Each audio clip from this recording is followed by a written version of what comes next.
আগামী 12 জানুয়ারি স্বামী বিবেকানন্দের জন্মদিন। এই দিনটি সারা দেশে জাতীয় যুব দিবস হিসেবে উদযাপিত হয়। এই উপলক্ষে আগামী 9 থেকে 12 জানুয়ারি পর্যন্ত দিল্লির ভারত মণ্ডপে জাতীয় যুব দিবসের কর্মসূচি অনুষ্ঠিত হবে। এই জাতীয় স্তরে অনুষ্ঠান রাজ্যের মোট 62 জন ছাত্রছাত্রী অংশগ্রহণ করবে। রাজ্যভিত্তিক যুব উৎসবের মাধ্যমে এই 62 জন ছাত্রছাত্রীকে জাতীয় যুব উৎসবের জন্য বাছাই করা হয়েছে। সোমবার যুব বিষয়ক ও ক্রীড়া দপ্তরের উদ্যোগে আগরতলার উজ্জয়ন্ত প্রসাদে এক অনুষ্ঠানের মাধ্যমে নির্বাচিত ছাত্রছাত্রীদের বিদায়ী সংবর্ধনা প্রদান করা হয়। অনুষ্ঠানে উপস্থিত ছিলেন যুব বিষয়ক ও ক্রীড়া মন্ত্রী টিঙ্কু রায়, যুব বিষয়ক ও ক্রীড়া দপ্তরের অধিকর্তা এলদার লং, দপ্তরের সচিব প্রদীপ কুমার চক্রবর্তী সহ অন্যান্য আধিকারিকেরা।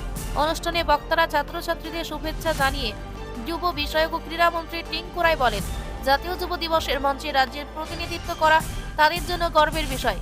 স্বামী বিবেকানন্দের আদর্শে অনুপ্রাণিত হয়ে যুব সমাজকে দেশ ও সমাজ গঠনে এগিয়ে আসার আহ্বান জানানো হয়।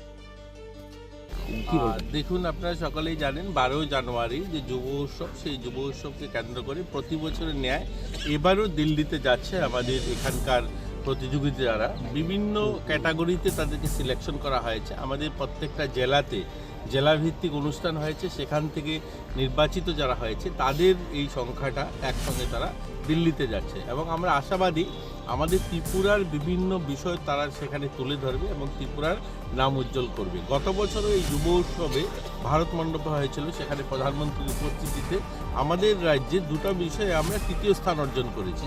এবারও আমরা আশা নিয়ে যাচ্ছে যে সমস্ত প্রতিযোগিতায় যারা যাচ্ছে, প্রতিযোগিতায় যারা অংশগ্রহণ করবে তাদের মধ্যে আমরা আশা করছি প্রথম বা দ্বিতীয় আমরা স্থান অর্জন করব বিভিন্ন বিষয়ে। সেই আশা নিয়েই তাদেরকে শুভেচ্ছা বার্তা দেওয়ার জন্য আজকে আমাদের এই অনুষ্ঠান। তারা আজকে বেরোবে দিল্লির উদ্দেশ্যে এবং সেই 9 থেকে 12 পর্যন্ত অনুষ্ঠান হবে। সেই 3 দিন তারা সেখানে থাকবে এবং ত্রিপুরার বিভিন্ন বিষয়, কালচার, আমাদের এখানকার হিস্ট্রি, এবার সায়েন্স, বিভিন্ন আমাদের হ্যান্ডিক্রাফট, হ্যান্ডলুম, এই বিভিন্ন বিষয় সেখানে সেগুলো তুলে ধরবে, স্কিলের উপরে আলোচনা হবে।